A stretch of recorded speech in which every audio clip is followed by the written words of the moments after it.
recorded live from Studio 12A in sunny Phoenix, Arizona. You're listening to the Josh and Friends Podcast. Thank you for tuning in to the Josh and Friends Podcast. I am your host. My name is Josh. And this week is an episode that I've been waiting to do for quite some time now. My next guest is someone I met way back in college, back in 1997. And I think from pretty much the very beginning, we were kind of like the classic duo. We had a radio show together. We worked at the same jobs. We dated the same women. Okay, maybe not the last one, but seriously, him and I have done a lot of cool things together over the years. He's without a doubt the hardest working guy I've ever met. No joke. I would even doubt if he's actually working right now as we speak.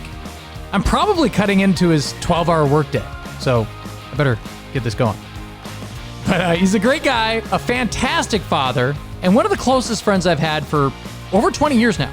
So it is my pleasure to introduce, for the first time to the show, the Pearl Jam loving, the Jack Daniels swigging, my good friend and former co-host, Mr. Kevin MacKinnon. All right, Kevin. Hey, man, it's great to finally have you on the show. How you doing? I would say it's about time you've actually invited me on the show. Oh, how dare you? I'm glad I was at the bottom of your list. Like, scraping the barrel here. Oh, that's right. I got to call Kevin. But I appreciate it. I am so thankful. I appreciate it. At least you thought of me before you got through the barrel. Man, what a jerk.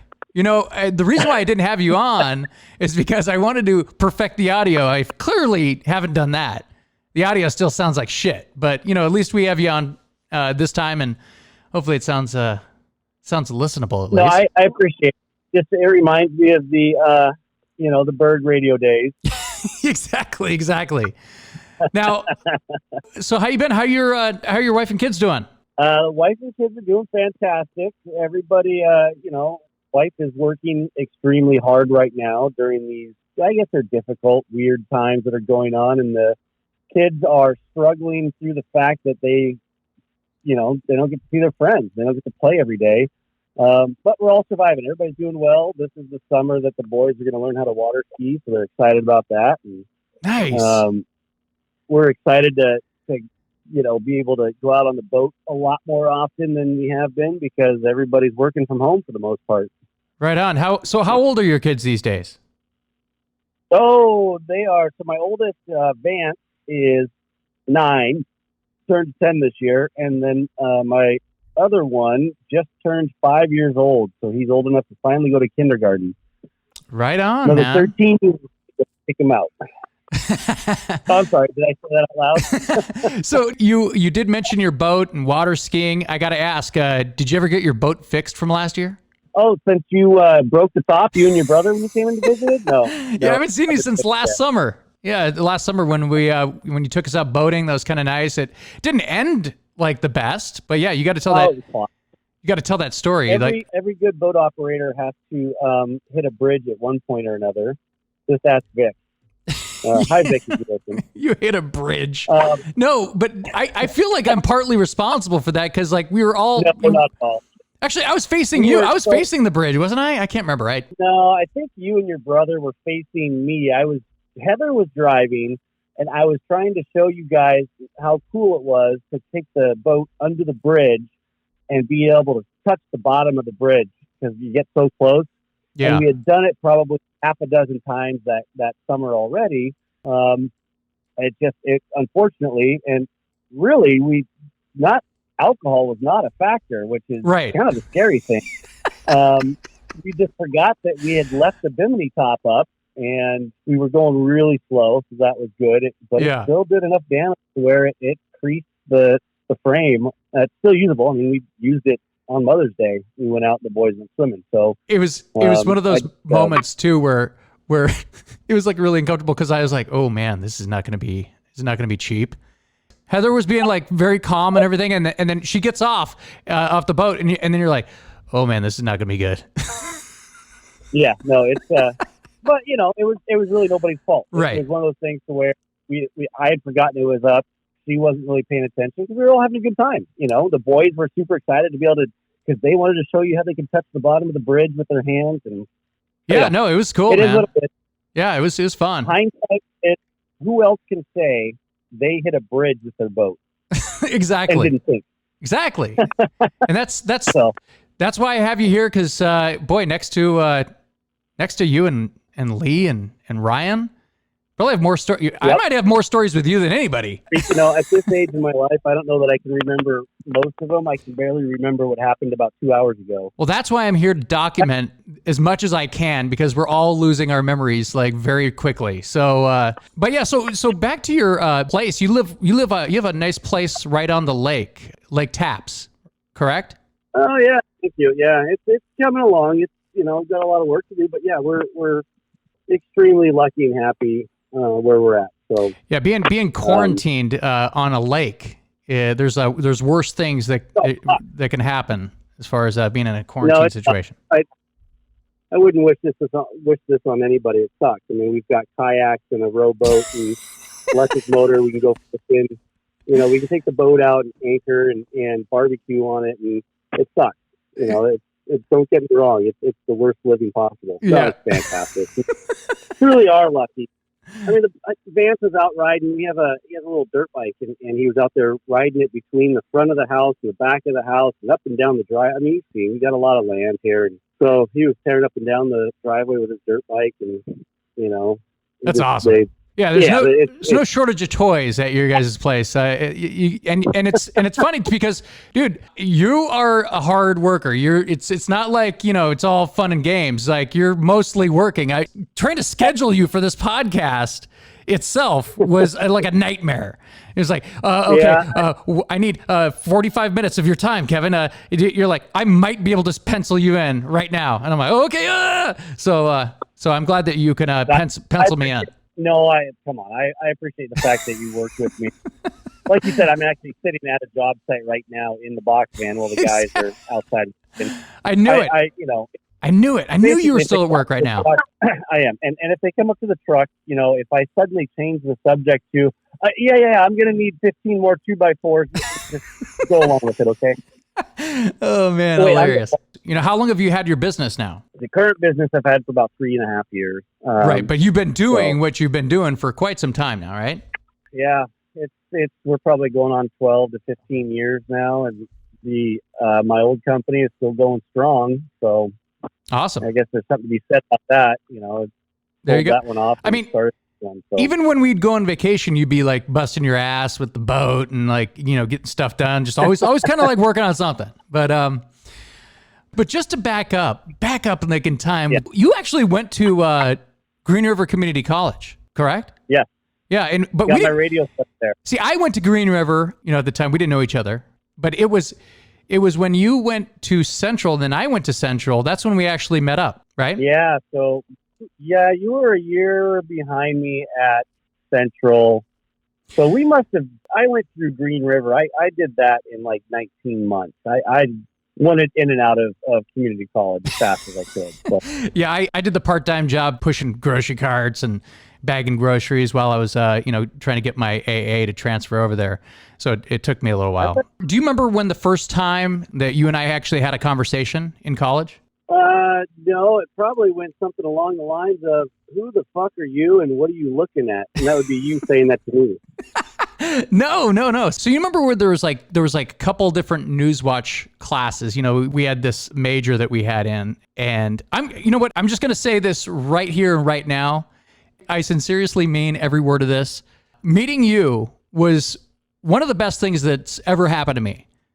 Not only did you become one of my very best friends, but you also introduced me to like a lot of great people. The people like, you know, Brian and Lenny and Johnny and Will and Mike and Drea, all the radio people. But we were doing one of those Newswatch classes where everyone's just kind of standing around. And you're like, hey, what's your name? I go, my name's Josh. And you're like, yeah, hey, right on. And you're like, I work at the radio station. And I go, dude, that's amazing, because I wanted to go over to the radio station. And I'm serious. I don't, if it wasn't for you, I'm not even sure if I ever would have even gone into the radio station in the first place, but you invited me to sit down on your show. So I do not remember that. I must have been drunk. That's always a possibility. thank you for that, by the way. I truly appreciate that. You know, it's interesting how things have changed over the years. And with technology, it's been a lot easier to keep in touch. I think when you moved away, even though we didn't hang out much those last couple of years, it was, you know, it's still tough. I mean, I don't really see anybody anymore. Well, yeah. Welcome to you. I mean, you have a family, and yeah, it is what it is. Not even that. I attribute most of I would say 99% of the best times in college I attribute to having you as a friend. And same thing. I mean, you introduced me to Ryan and Lucy and Ethan, who's scared and still scares the shit out of me. Right. And so. Yeah, no, it was awesome, man. Like it was one of those things where, like, when I sat in with you to do, because you had a radio show. You already had a radio show at the station. I sat in with you. Yep. I'm like, dude, I feel at home. This is great. This is awesome. So just to backpedal a little bit, we had the same major. We had the same major together in college. Right. It was kind of like a small little major over there. And what was the name of our major? Yeah, video production, right? Or video communication studies or something, whatever. But I always just tell people it's broadcast journalism. It's basically geared towards television news and video production. But it was so small that, like, we had almost all of our classes together, which is pretty cool. No, it's awesome. A couple of years, that was fantastic. And it was the same people. So we had the same classes with the same people, which, a lot of them we became friends with and hung out with during school. It makes studying easier and things like that. I definitely agree. The radio station by far was one of the best things there. So that's where I've got my lasting relationships with people I still talk to. Oh, absolutely. I mean, and we had a lot of the same classes with the same professors. Can you name the the famous professor that we had many classes with? Oh, are you kidding me? How could I forget Mr. Bob Fordan? The fact that, now I'm going to speed up here a little bit to after we graduated, we went over there because Mr. Fordan he was in a band back in his college days. You got to remember, he was like 90 when we had him as a teacher. So we're talking back in the 30s. So he'd always talked about how he was in a band in college in San Francisco, and we always begged him to let us listen to his band. And no, I don't know where those tapes are. Right? So we tracked it down to his house, and he pulled out the audio tape and the reel-to-reel and played it for us. So awesome. That guy, he loved us because we were genuinely like interested in how strange this guy was. If you go on to, there's like these websites where they review professors and review the schools and stuff like that. I actually went on one of these and people hate him because he's a strange, eccentric guy, right? But he's also a very funny, like, interesting character. Like, I mean, who talks about, like, I mean, if I tried to describe, or if I tried to create a character for Saturday Night Live, I don't even think I could come close to this guy. He was that eccentric and weird, right? Like, we were grasshoppers, right? Weren't we considered his grasshoppers? Yep. Constantly as grasshoppers. Talked about all the great things he did when he was in college. I agree with you. He's the most memorable professor I had. I couldn't tell you any other professor names. Any other professors at Central, I couldn't tell you. I couldn't tell you any of my other teachers or your other teachers. I can see some of their faces in my head, but I don't know their names. And he's one of those guys that always lasted in my head because, I mean, we'd raise our hand and our hands weren't even hands. He called our hands flippers. Are there any flippers? Flippers? Raise your flippers. We're like, what? Okay. Weirdo. So I got to say, 90% of the class time, I was concentrating on shaking my feet against the chair in front of me. Dude, we had so much fun in those classes. I mean, yeah, it was school. We were doing work. But, dude, I had a blast in, like, college. I think it was just so fun, you know? I was horrible at test taking. Remember that teacher? Remember that we had a professor, her name was, like, Davy? She was like this short, and I didn't know that she was like, it was like one of those moments where you walk into class and it's like the first day and you don't know who's like who. And I thought she was just a student because she was like really young. What was her big claim to fame? She like worked on the set of like one of those vampire movies or something like that. Interview with the Vampire. I don't know.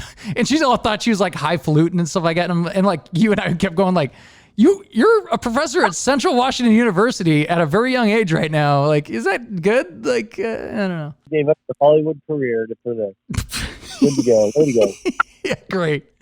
But we would have this one class that we would do, and it was like it was like for television news. It was like, remember that class, Newswatch? Yeah, it was Newswatch, and I was the best reporter they had.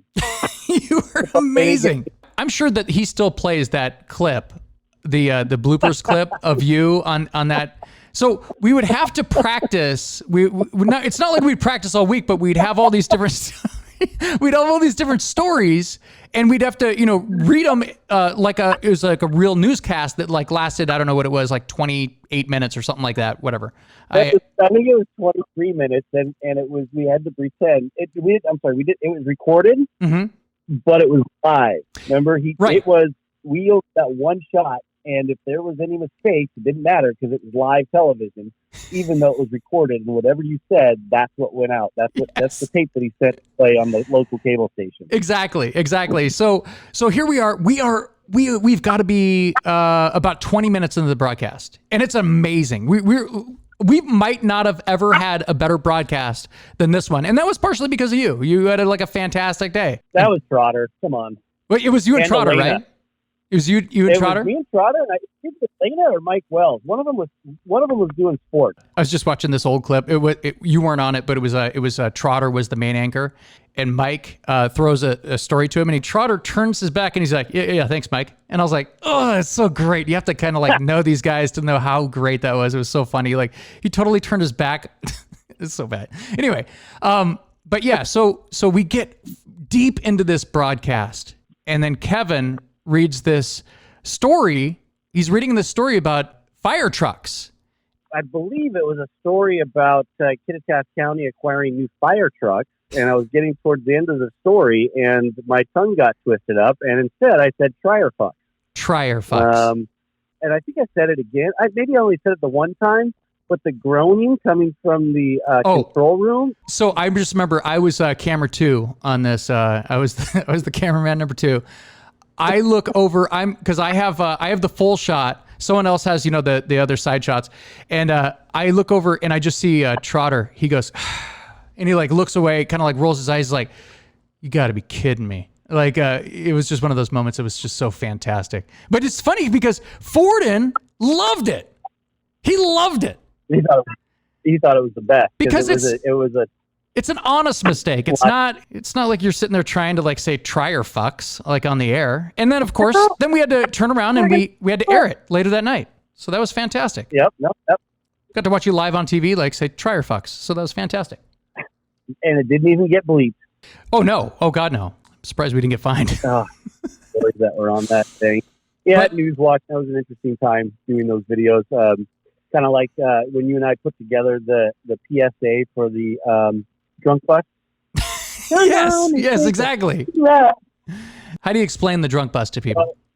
If you were a student and you had a student ID, you could call this phone number, and they had a school-sponsored safe ride program, so you wouldn't drink and drive. So the thing would come pick you up at the bar. So it's actually called.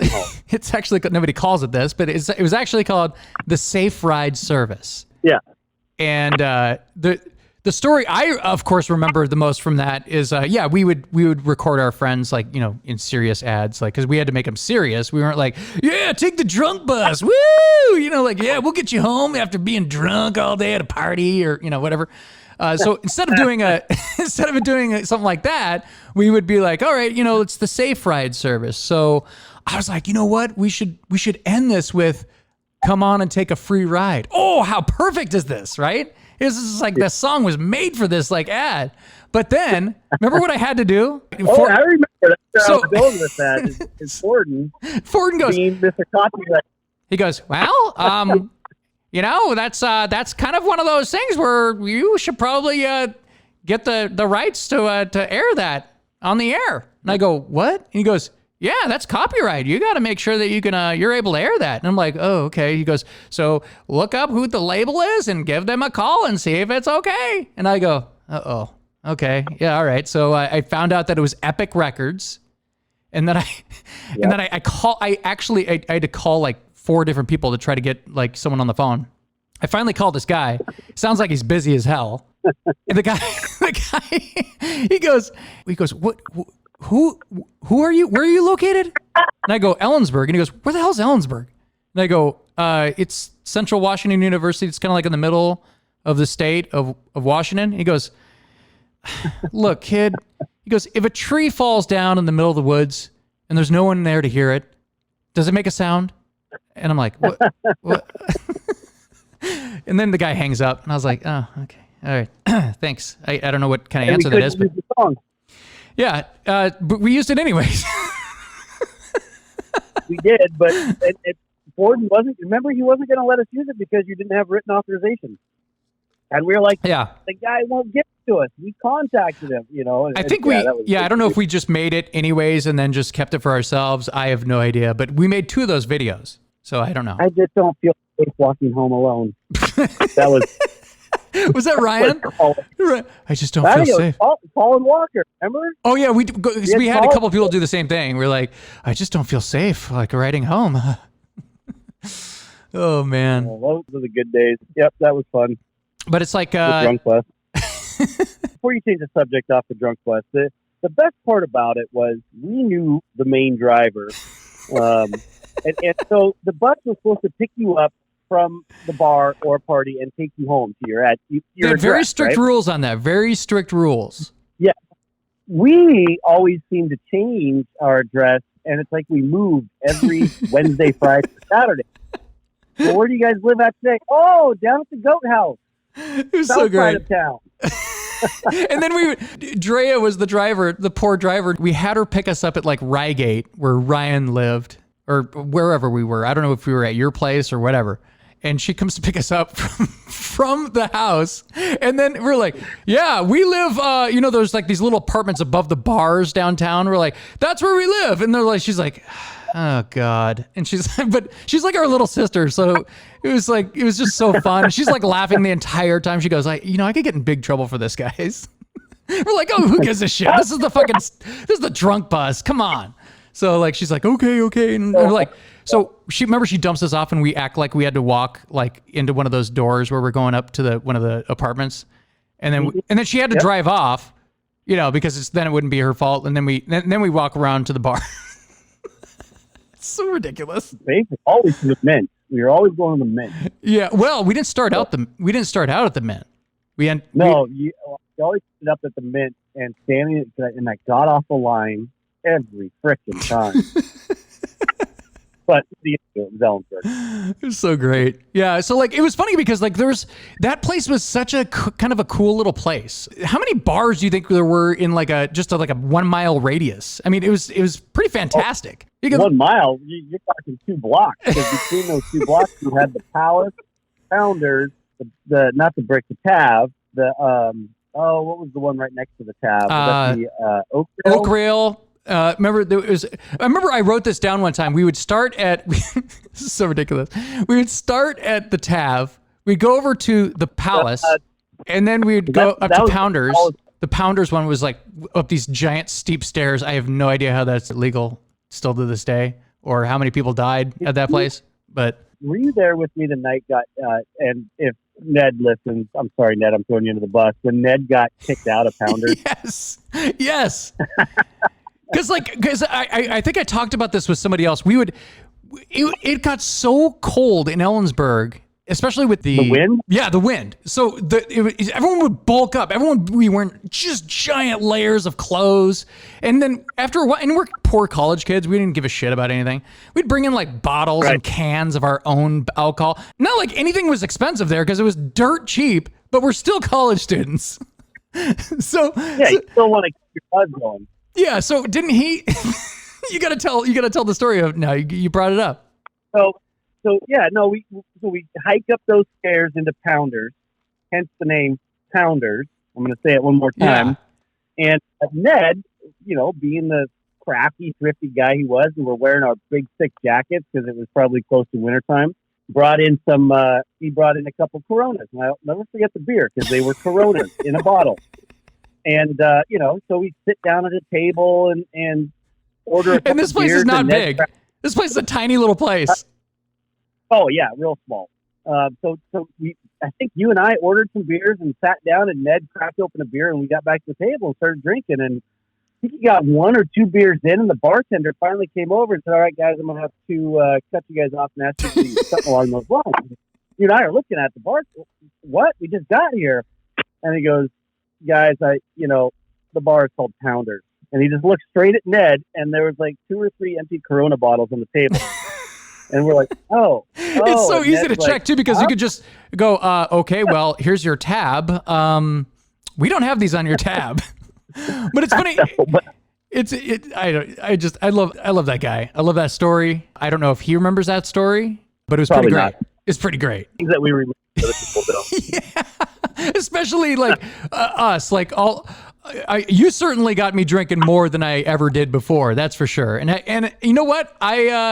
I don't regret it. I think it was hilarious, except for the times that I would pass out at those bars, literally at the bars. Oh no, those were the best times when you'd be on the dance floor. Where Josh go, look over, that couch they had at the Mint, kind of buried in the back corner of the dance floor. It was like right in between the 2 bathrooms. And he'd just be completely passed out. Like, great, all right, stay there. Thank God there was no cell phones back then. What's that? I said, thank God there was no cell phones back then. Oh, geez, yeah, no, it's definitely only the real uber rich can afford cell phones. Oh yeah, you had a cell phone, didn't you? But you didn't have one to take pictures. I had the Motorola flip phone. Oh yeah, remember that with the battery that's like the size of an iPhone now, and you pull the antenna up. What's that guy's name from Saved by the Bell? The Zach Morris phone. Did you had the Zach Morris phone prior to that, didn't you? No, my dad did. Oh, that's so awesome. Big brick phone. Yeah, no. My dad actually he had one of the very first cell phones that was in a briefcase. One of those. Whoa, that's awesome. He always had in his Cadillac. My dad drove Cadillacs, and they're always convertible Cadillacs. Dude, so that's awesome. Suitcase phone on the center or on the floorboard in the center. Anyway, it's like straight up 80s gangster. That's awesome. Yeah. So moving back to the main road here. Not that I didn't enjoy our veering off to the bars here, but so you invited me to sit on with your show, and that turned into us having a specialty radio show. Yeah, sort of. We got to do a show, right? I mean, I remember we got to do a show, but we still had to play music, and we couldn't really do much that we wanted.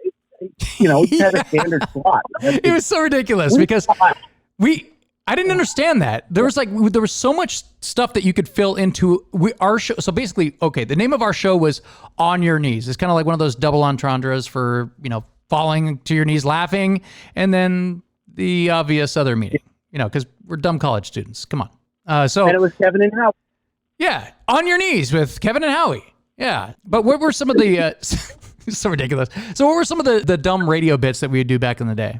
Well, we always did pre-recorded stuff. Always had commercials.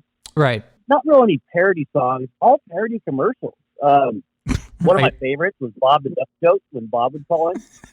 And you get I don't know if I want to say who it was that did it, but you get them to pre-record answers, and sometimes we would pre-record answers, and then we would have God call in, copied that off of a Seattle radio show. It's copied off a lot of radio shows. Well, it's like when you and Andy recorded the I Can't Believe It's Not Meatloaf.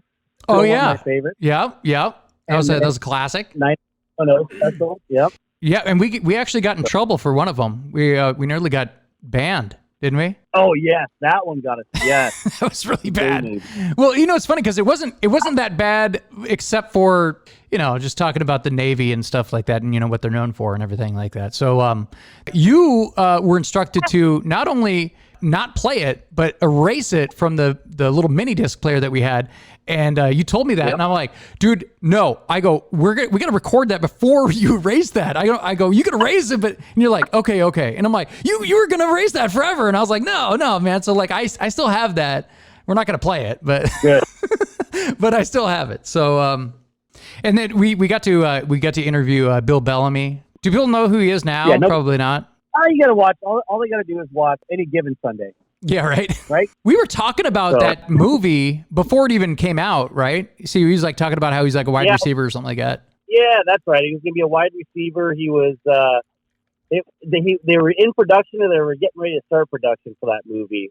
And I forget why we interviewed him. He came to Central or something. Yeah, I think he was doing some sort of stand-up thing, like college tour thing he was doing. So I don't even know if we went to that. We probably had plans of some sort.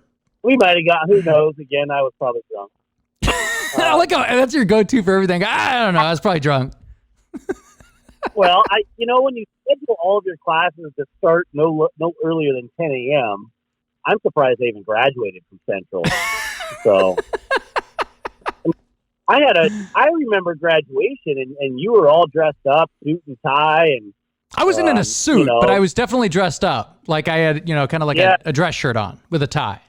And I was like, I thought this is like what people do. I was bummed because you and Ryan walked with each other, and I was gonna, it was like trying to ask a girl to a high school your senior prom, and I didn't know how to ask you to walk with me. Ryan.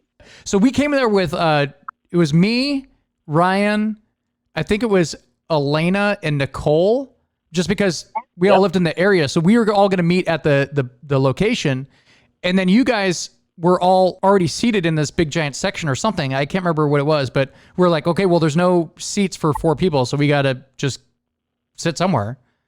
It's not like it was fun. It was a freaking graduation, and it was like scorching hot in the middle of the stadium. It's terrible. But do you remember when we were asked to be guests on another radio show? Do you remember this? Of course I do. Yeah, so, my God, you have to tell that story. That was nuts. We had our own, like, Howard Stern pig vomit moment. Yeah. That was, it was Amy and Kara, maybe, or Allie. Yeah, it sounds right. It sounds about right. I think it was Amy and Allie had a show. Like a Wednesday. Yeah, it was later. Yeah, we had to come down there in the middle of the week or something like that on a Wednesday or something like that. But yeah, it was like get to know your DJs or something. And so they invited us to come down, and you and I, being who we were at the time, basically hijacked. We totally think we're like the shock jocks of the station, and whatever, So we have to live up to our reputations. So they're asking us questions, and we didn't hold back nothing. We were answering everything. And for all your listeners there, we were, at the time, the radio station didn't actually have an FCC license, and we were fighting. We were on basically, any day then, we could have gotten our FCC license, and our general manager at the time was very disappointed in the conversation. How it took place. So that's quite an understatement, Kevin.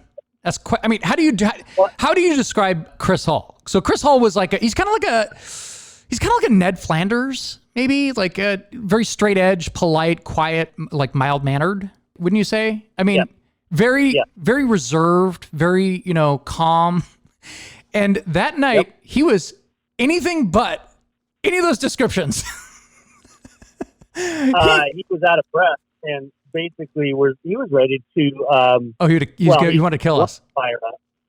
Yeah, well, he wanted to fire us. He wanted us off the radio. I was working for the radio station. He wanted me out of my management position I had there. Jesus. He was not happy with. Oh, dude, I've never seen so angry. It's crazy. Hindsight, looking back now, I'm not going to say that what you and I did was wrong, because we were college kids, and nothing's wrong when you're that age. Right. But his whole argument was the fact that we could have lost our FCC license or not gotten it, because the school at the time, the administrators didn't want the radio program to happen, because they thought it was going to be a waste of funds, and the school wasn't even funding anything there. So it just was a whole big to-do. The video department, that was one thing that Fordan didn't like, was that we were at the radio station. I don't think he wanted there to be a radio station at the school. It was a whole big thing. I mean, the radio, for crying out loud, we worked out of a closet. Yeah, it was so bad. I mean, we go back there now to visit. It looks like a Seattle radio station. You walk in there, they have a giant board. They have computers everywhere. It's it's nuts. Like the filing system they have for all the music. It's just amazing. But yeah, it did not look like that when we were there. It was literally like a tiny little room with like CDs on the wall and this little board that's 10 times shittier than the one I have now. Is wild. Yeah. Like the board you have now sitting there in front of you is way better than what we had. Oh yeah. It's funny to like even go back, and I mean they didn't even have like a compressor, like is weird. So like we would get phone calls to the radio station. We're like, you guys need to turn down your levels a little bit. What radio station gets these calls like this? This is so weird. You're like, you're overmodulating. And I'm like, oh God, really? This freaking station. But I don't know. It's just so funny. Yeah. Like that show was, we had a lot of good times like on the radio, man. Like, and there was like a lot of great characters there. You know, Dave, Jesus, and Noelle. What was Noelle's nickname? No Hell with her bush pants. Bush pants. Noelle. Yes, exactly. Nettie Pooh. You already mentioned Nettie Pooh. Remember that time that, yeah. Speaking of Ned, we're talking a lot about Ned. I didn't even know we had this many Ned stories, but like there's this one time that Ned, so we got the name of our show, but we still had to play music, right? And remember what I used to do with the music logs? We'd have a 2-hour show and there was just enough music like on this like log just to fill in on the sheet. And I would like literally have to turn the sheet over because we had so much music and everything. And he would call me on the phone, you know, back when you had answering machines. And it'd be like, boop. Yeah, Josh, this is Ned at the radio station. Can you give me a call? And then like, it'd be like, beep. Yeah, Josh, I need to speak with you about the music log from last night. Beep. And then it would just keep going, right? And I'm like, fuck, I know what he wants to talk about. Damn it. The station had a rule that you had to play 5 songs. So you had to play music out of the specific rotations. You had specific bands that you had to play during your hour. And then you could fill it with certain music. Now you could pull out an AC/DC CD and play it, but you couldn't play like 90% of the songs. You might be able to play Back in Black, you know, something like that. A Pearl Jam.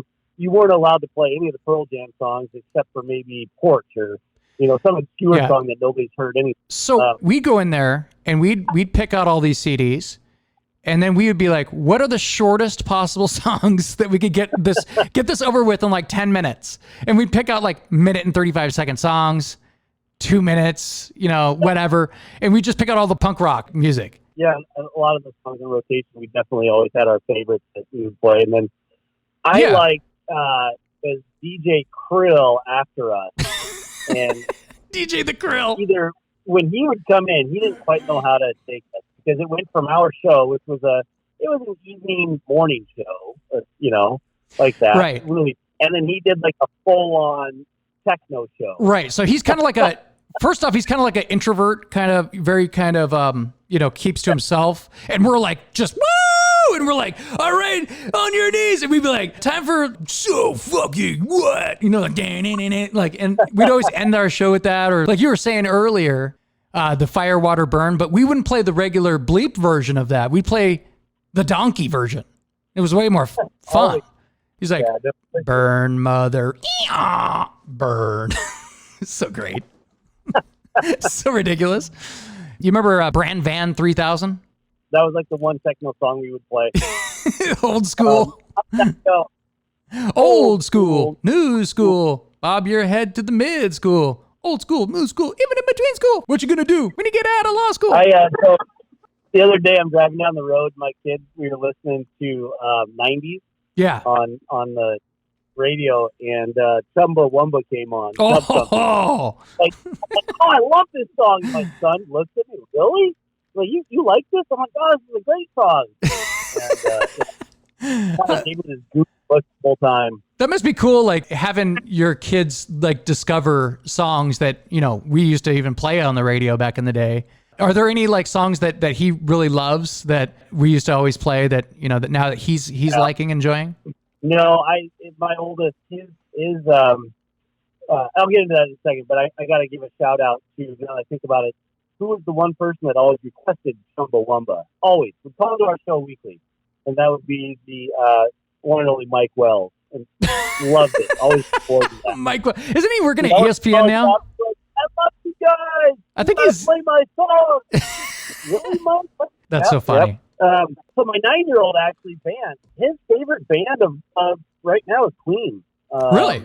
Love them. Nice. Everything to do with Queen. So it's a good band.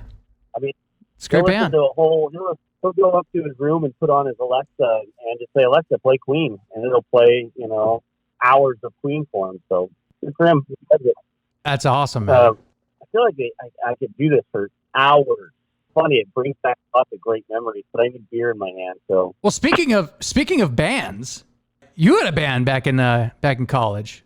Kind of like a side. You had a lot of things going on back in college. You were working at the radio station as one of the managers with a production guy, as well as you had a band. You had to squeeze in drinking time with your buddies, of course. I would say the one thing that I made time, or the one thing that I allowed to get into my social network and social life back then was school. Like that was the one thing that I'm like, I got to figure out how I'm going to do school. Right. The rest of it was, those were. Well, yeah, of course. We're going there to actually get an education and paying for it. So it's like, you don't want to waste that money, kind of like Lee, not all of us can waste all of our money and not get a degree. But that side project that you had, Atomic Lush was the name of the group. How fitting. But how did you come up with the name of that band anyway? I did not come up with the name, actually. That would have been Will and Mike Petrick. Oh, nice. I think it was actually Will. Him and Tiffany had, they went on a road trip down to California. They stopped into a rest area somewhere between Washington and California and had gone into the rest area because one of them had to use the bathroom. And Will said he was standing there and somebody had scratched out the tag that said automatic flush and had made it say Atomic Lush. That's awesome. I don't even know if I've ever heard that story. Oh, really? Yeah. I don't know. I might have, but that's great. The guys didn't really want. I don't think the guys wanted to go with it. I'm like, that's the best name ever. Atomic Lush. That's a cool story. So you were the singer. I was the singer and the tambourine player. Yes. Who all was in the band? So you had Mike and Will. They were on guitars, right? We were a lot. Yeah, we were a lot like Spinal Tap. We could never keep our bass players. So it was there were four of us that were main members, and that would have been three. Okay, let's back up. Will and Mike were the main members. They started it. They were roommates at the time. They both played guitar. I somehow strong-armed my way in and said, I'll be your lead singer. So there was alcohol involved. They agreed to it. Strong-arm. God knows I can't carry the note. And I can't play it. So I don't know what they were thinking. And then at the time, we all had a mutual friend, this guy, Scott, and he was a music major at Central, so he played bass. And then we had met this other guy that had just started learning how to play the drums. And I can't remember his name. But he'd been playing drums for like 3 weeks. And if you had to compare his drumming to my singing, it would have been like 15 cats out of tune. and again, I know why, but one of us. Oh, God. For about 2 months, maybe 3 months, we did our first show at a house party on New Year's Eve in Federal Way. Somebody he knew. And then we fired him after that. And Keith, this guy Keith became our drummer. Who's been drumming Keith's good. He was a good drummer. So that was, and basically that was the key members. Scott ended up quitting because he didn't want to play bass. He didn't want to be in the band, and we hired this, or didn't hire. Nobody got paid. And this, I can't remember the other bass player's name, but he came in, and when he did show up, he was amazing. He had a 5-string bass, and it just, it's just he was a great bass player. He was just tough cookie to nail. He was like your epitome of a rock star, but he wasn't even a rock star. Gotcha. So we actually had a practice space in an old freezer at the old dairy farm. I remember that. Cool bands. Yeah, I remember that. I went down there a couple times with you guys, and you guys ended up making a CD, kind of like an EP of some of your songs. Yep. I'm surprised that they didn't just mute me singing and just do music. I still have my copy, by the way. Still have that. Oh, I do too. Someday my kids will find it. I think I actually went to more shows than maybe anybody. What do you think of that? There was one other person that might. Yeah, I think between you and the girl that I was dating at the time. Right. I think she went to every show, and I think you went to every show because you liked her friend. So that sounds about right. That sounds fairly accurate. And so you want to be your friend all the time. Yeah, no, that's they hilarious. Get to open up, though. I think its claim to fame was opening up for Goodness, which that was a great show. Too bad there was only like 10 people there.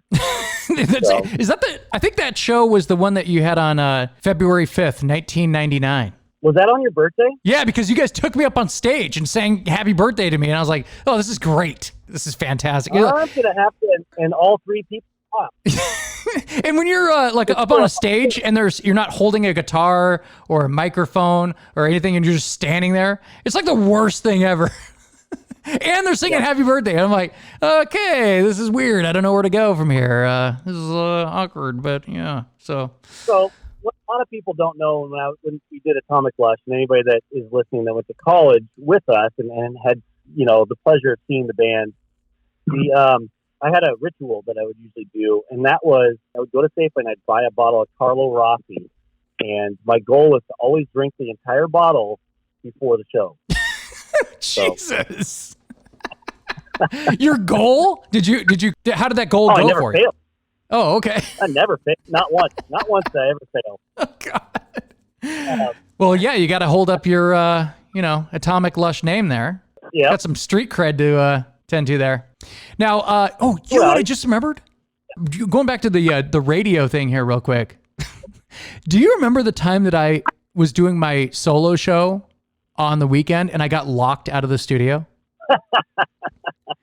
Yes. This is going back to how shitty that radio station was. There was no bathroom in the actual radio station and the main building. And you didn't get a key because you weren't the manager. Right. Yeah. Well, that's great because, on the weekends, it locks for like safety reasons or whatever. And you remember if the CD had like a little red sticker on it, what did that indicate? Oh, that meant that there were swear words on the songs and you weren't allowed to play songs 6, 7, 8, 9 or 1, 3, 5, and 2 or something. That is correct, Kevin. And so I loved the song that came out at the time. It was by Ben Folds 5. It was called Brick. You remember that song? She's a brick in a... Anyway, so at the very end of the song, not only does he swear, but he swears twice, and someone says shit, and then at the very end, he says fuck. So this is classic. This is classic radio station. This is classic radio at its best. And at the radio station, those CDs, they automatically stop like after a song. So like the song ends, someone yells fuck, then I forgot that the door's locked and I was trying to see if someone outside had propped open a door so I can go into the bathroom. Of course they didn't. And I look back, the door shuts and I'm like, oh no, I'm playing a red sticker CD. The CD stops, it says the swear word, and I'm locked outside. And there's nobody there on the weekends. It's just me. So I hopped on my bike. So that show, though, was also like 9 in the morning or 8 in the morning on a Saturday. Yes, it was 10 in the morning, yeah. But that's still pretty, I was still sleeping by then. Yeah, I hopped on my bike and I rode to your house and I pounded on your door. It was the fastest I've ever ridden my bike. I rode all the way to your place. I pound on your door. You're not there.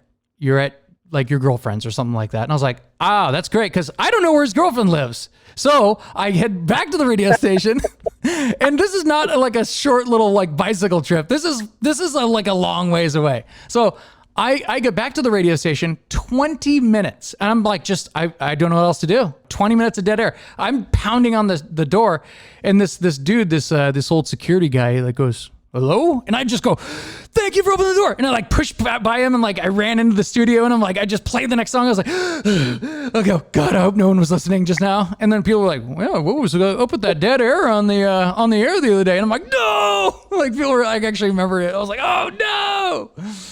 Oh, that was a horrible story. So we had some good times back then. I mean, dude, it wasn't all just like getting drunk and everything, but it was fun, like going out and like having fun with like people that had the same interests in you and stuff like that.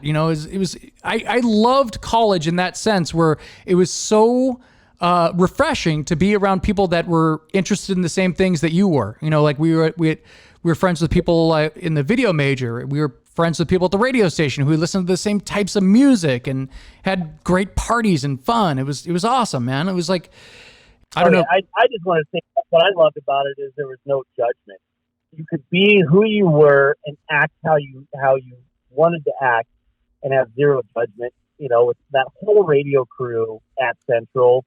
I love them. It really opened up my eyes to how people should and do treat each other when there's absolutely zero judgment around it. I loved it. Because like you said, we all had the same interests, but we were all different. We all came from different backgrounds. I mean, if you had said that Dan, Lazy Days and I were going to be friends, I would have, and I had never met him before, I'd be like, you're smoking something, because that would never happen. I would probably punch him in the face before he became my friend. And totally polar opposite, but he's so much fun to be around. He's such a cool guy like Ned, and you and Dave Gretzky. The trash talking that went on between me, you, Lazy Days, and Craven? Yes. Dude, it was awesome, man. Just nonstop like trash talking. There's people like Chuck didn't necessarily get that stuff back in the day, but he came around, it took him about 8 years to come around to that. But it was funny, man. Yeah. It's just so fun to like just constantly be trash talking and ripping on each other. It's just fun.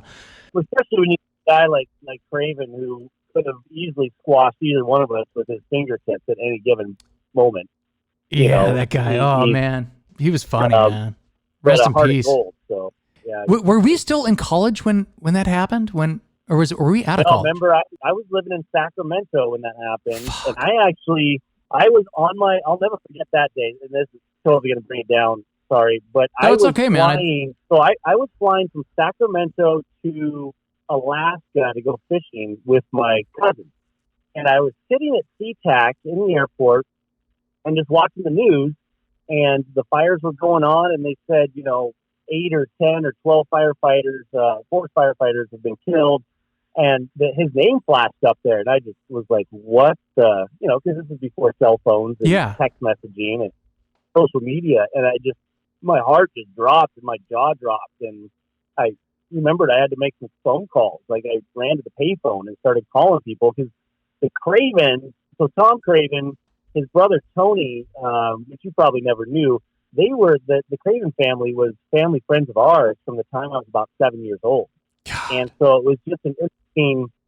It was odd how we crossed paths again in college like that. It was more because him and Dan were friends that we connected, and all of a sudden we put two and two together. And Tom's older brother Tony is someone I had looked up to for years, and just. Interesting, it's just weird how that whole thing crossed and how the world is interconnected like that. Yeah, that was tough, man. I actually remember, I think you probably told me, and I watched the news, and it was all over the news. It was a huge story. So like it was one of those moments where, because he used to DJ in town, he used to DJ, have DJ sets on our show. He used to, come in and have his own show and with his co-host Dan, but yeah, that was rough, man. Like I literally remember watching it on the news, and they showed a picture of him. I'm like, it's just pretty surreal, It still is. Okay. And he was a firefighter.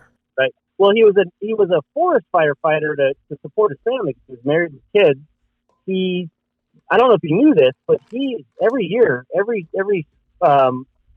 spring, he went to NFL camp. He was trying to get on an NFL team. So he was doing tryouts. He was working out all year long, which is why he did the firefighting in the summer to stay in shape, so that he could try to get on with an NFL team. Yeah, he was a badass. I would have not messed around with him. He was a big dude, man. But we did. No, because he didn't care. Like he gets it, dude.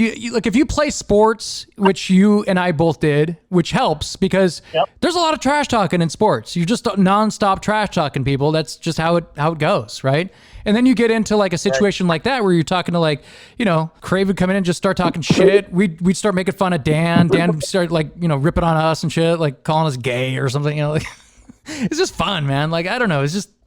In the very end, when you see something like that, you see like a person's face like that, and you see like someone like in their prime, like all young and strong, and like it's weird seeing anybody like die. It's kind of like the reaction when people saw Kobe Bryant die like earlier this year. It's like, what? Like, it just doesn't make sense. Like, it's weird. Like, he's one of the greatest basketball players of all time. And, you know, it's weird. Yeah, I agree. Rest in peace. Great guy. I miss that guy. He was so fun. I wonder what he'd be doing today. Who knows? But he's forever young. Like, you know, like the song, like the song. So he's always going to be stronger than us. I don't have a career. Going back to the camaraderie and all the times that we would hang out in like these big groups. There was this one time that a really big group of people, it was a mixture of the radio people and I think your like band and a group of us. We all decided, you know, let's do something different. Let's go to Elum, have some drinks. Do you remember this? Yeah. So we're like I don't know, there's like 3 cars of people. How far is Elum like from Ellensburg? It's like a good like 30, 40 minutes or something like that. Like 45 minutes, 40 minutes. We get all the way down there. We're like, oh, this is awesome. This is kind of a cool little place in here. And the waitress is like, yeah, can I see your IDs? And I'm like, yeah. And everyone's like, you know, showing their IDs and everything. She gets to me and I'm like, uh-oh.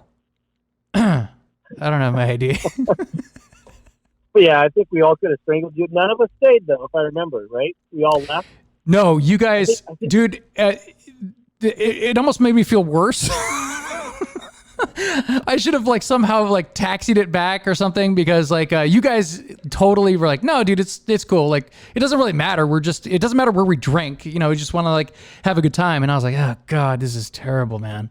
So we all leave. Right. We go back, and this is the part of the story. I don't know if you remember this part. So do you remember what happened after that? I think you found your wallet in your jacket or something like that. It was in the car. Well, yeah, it was falling out. Yeah, my wallet was somewhere, but we later in the afternoon we go back and we go to the Tav, and at the Tav there's all these like different tables on the side of the wall, and I'm sitting there at one of the tables and I'm like against the wall, and across from me is Will, and Will. I'm talking to him about how hot I think this bartender is. She's like this just smoking like hot chick, right? And I'm like, I don't even know, who is this? Is this like a new chick that's like working here? And he goes, yeah, you should go talk to her. And I go, I'm not talking to her. What the? He goes, I'll go up. And he goes up. He goes up to talk to her. And then he goes up and starts talking to her. And I'm like, holy crap, wow. And then she points over at us. And Will comes back and he goes, yeah, I went up to ask her what she was doing later. And she goes, why don't you have the guy in the blue hat ask me? And I was like, shut up. She did not say that. She did not say that at all. And he's like, oh, she said it, I swear. And I look up and I look over at her and she smiles. I don't know if she's smiling just at our table, probably.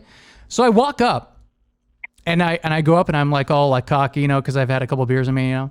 Walk up and I'm like, right. I go up and this is awesome. So I walk up and I go, hey, so you should join us later tonight. And she's like, absolutely. And I'm like, cool, right on. I'll see you then. Walk back to the table and everybody, like you guys are laughing so hard.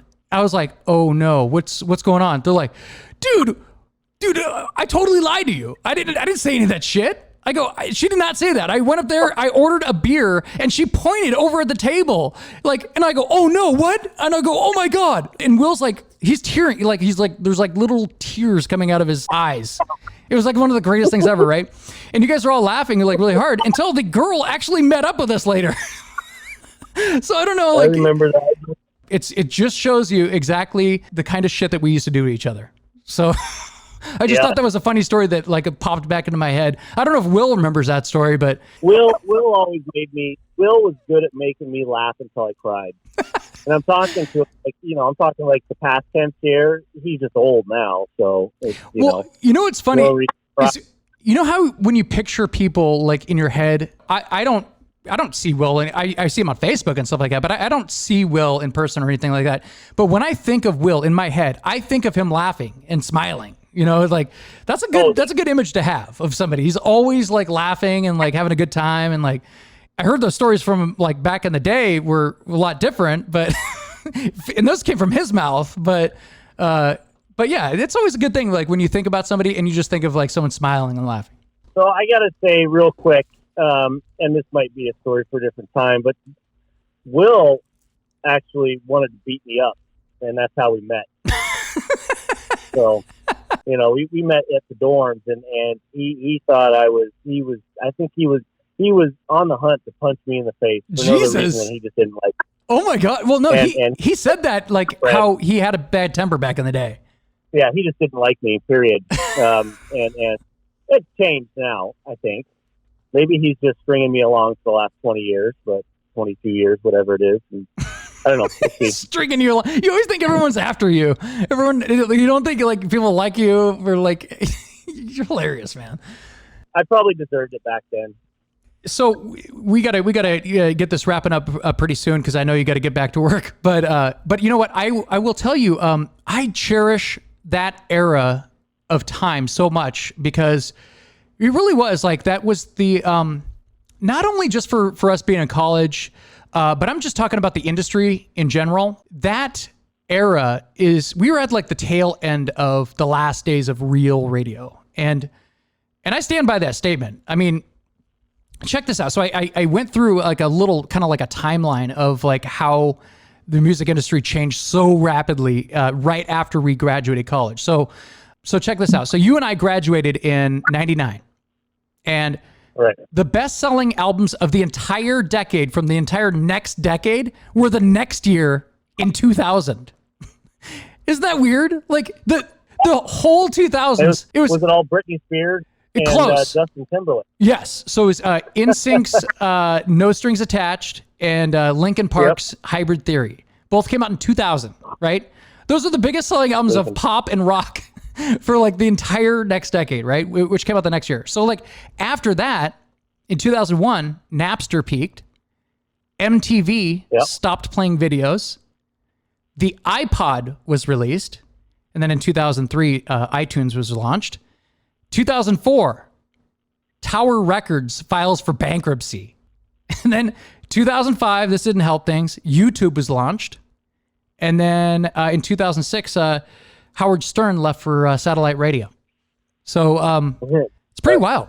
So I was just kind of like interested in that. But I agree. There was a lot of times. I hope that you can invite me back. I would rather do this with a beer. We have a million things more to talk about, even from college. I was just going to say, we still got Hadaway, we still got riding on bikes in the car now. Exactly. You got the football fight, at Noel's house. We're definitely gonna have to save some of this material. I mean, we haven't even gotten into like, post college or anything like that. So yeah, we have tons of stuff, man. We could still talk about. But good. I definitely do it again. I'll do it over a beer. Just because it brings back a lot of memories and it brings back a lot of great times, and it's like you said, it's definitely a time in my life that I cherish, and I'm thankful for where I'm at now. I mean, had you told me we graduated in 99, 21 years ago that I would be doing what I'm doing and living where I'm living, I would have again said just smoking crack, but I'm very thankful for where I'm at, and I'm thankful for the friends that I have. I agree wholeheartedly. And again, you're one of the best things that happened to me. And this podcast wouldn't be probably going, if it wasn't for you kicking that off, inviting me to the radio station in 1997. Oh my God, 1997. Oh, weird. But yeah, so I do want to thank you for coming on the show. And dude, it was great talking to you. But yeah, so coming up is DJ The Krill or DJ Cerulean or... I don't know who's up next. No. Here's Atomic Lush, Soccer Girl. We're going to sign off with Metallica's So What? It was always Metallica or it was Rammstein's Du Hot. Yes. So. Again, Kevin, thanks for coming on the show. Appreciate it. We'll have to have you on sooner rather than later next time. Tell the family I said hi and have fun on the lake. And we'll talk to you later, man. Thank you again for the invite.